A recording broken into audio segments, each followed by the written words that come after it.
prestige thing. I was a good pilot. You know, I had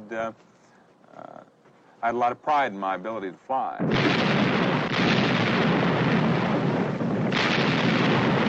You're up there doing something that mankind has only dreamed of, the flying, especially at night in an all-weather aircraft. The A-6 is one of the few that can really do it the way we did it. A World War II aviator would not even dream of doing the things we did. It's definitely the ultimate in aviation.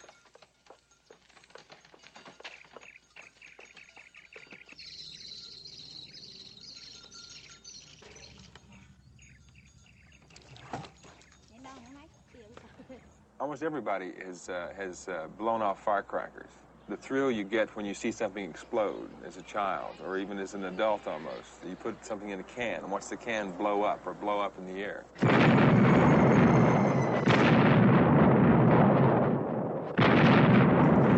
And the excitement, the sense of excitement, you know, especially if you're getting shot at, is just incredible. You get in there and have a real good mission, hit your target right on, find out later that your target was totally destroyed. In other words, it wasn't one of these misses or almost, you got it, bang, it's down. And come back, make a night carrier landing recovery, that's fantastic. To say it's thrilling, yes, it's deeply satisfying.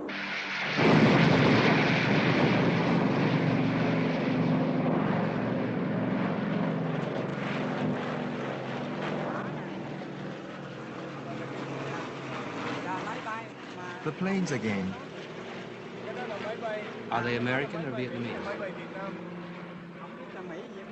I don't know whose they are. Just airplanes. What was this here? I used to raise pigs here, right in there. Where was the kitchen?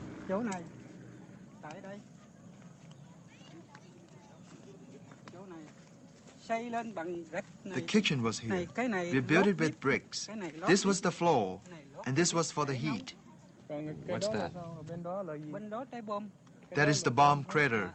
The bomb struck there and destroyed everything I had.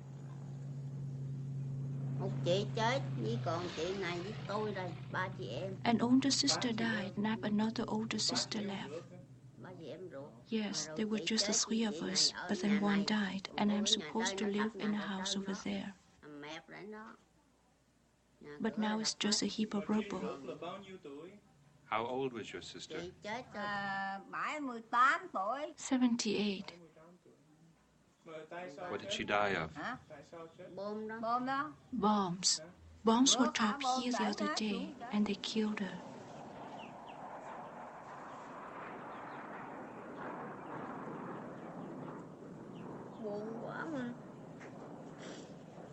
I'm so unhappy.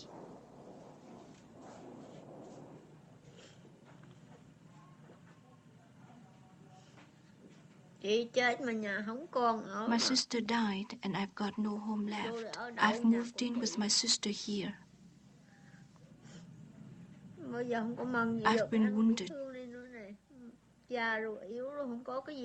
Can't do anything for a living now. I'm old and weak. I've got nothing to sell, nothing to do.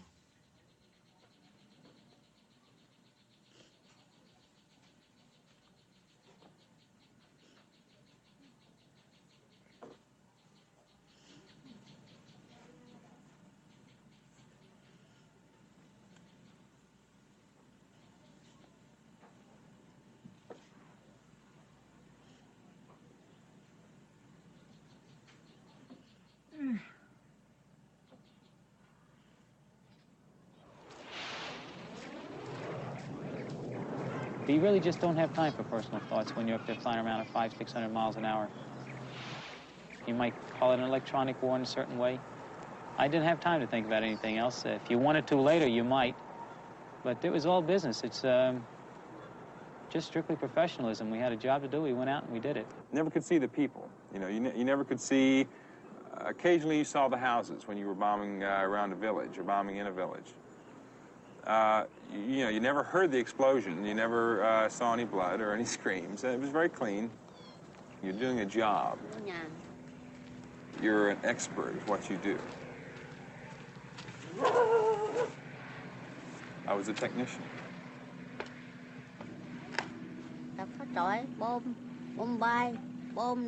Everything just collapsed under the bombs. Everything just caved in.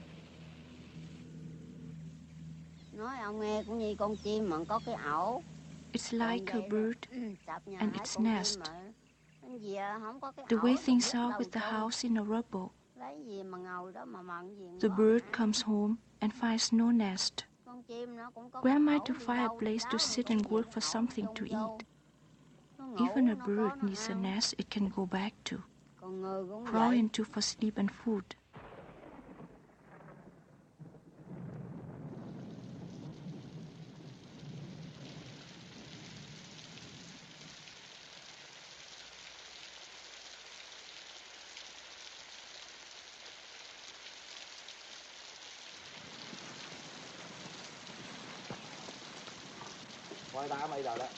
Look, they're focusing on us now. First they bomb as much as they please, then they film.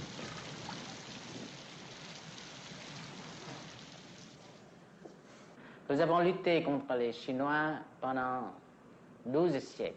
We fought against the Chinese for 12 centuries. We fought against the French for 100 years. And finally, when the war was lost by the French in 1954 at the Battle of Dien Bien Phu, the Vietnamese were liberated from foreign oppression.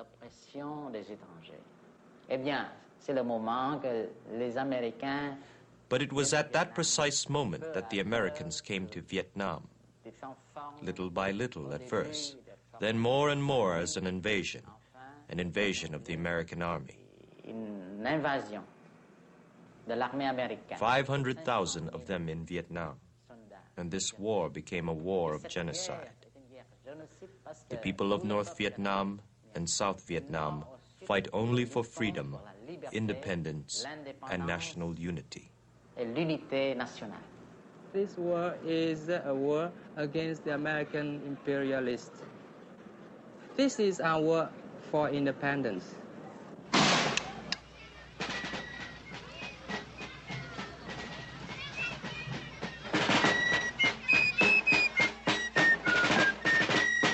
What we are trying to put across here this afternoon is to get you to realize that these weren't mythical, hazy people from the past. These were very real people. When they rose up against the most powerful army in the world, they were actually putting everything on the line that they had.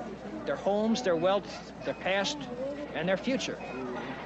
We hold these truths to be self-evident, that all men are created equal, that they are endowed by their Creator with certain unalienable rights, and among these are life, liberty, and the pursuit of happiness. And when you judge the revolution and the problems and the success we had, it was a two-way street.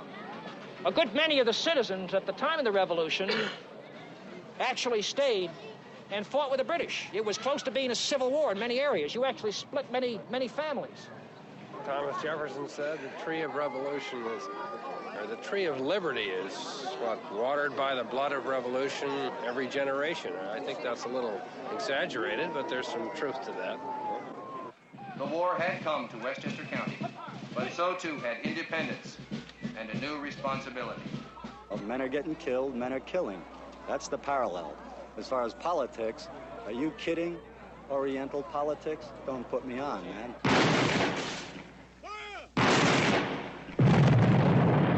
His weapon yet. We're still looking for it, over. You got a weapon? No, sir. He had one, man. This guy's got ammo on. I'd like to medevac this guy. If we get him patched up, we might get some information from him, over. The people who are living in the jungle under the bombs, without pay, without their families, are doing so because they're fighting for independence, because they're fighting, in this case, for unification, and they're fighting for revolution.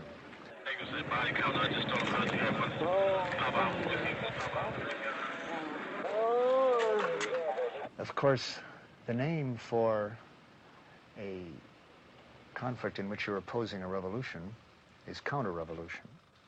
And this was something we never admitted to ourselves at all. It's what we were really doing. The letters and the reports we had on Ho Chi Minh's attitude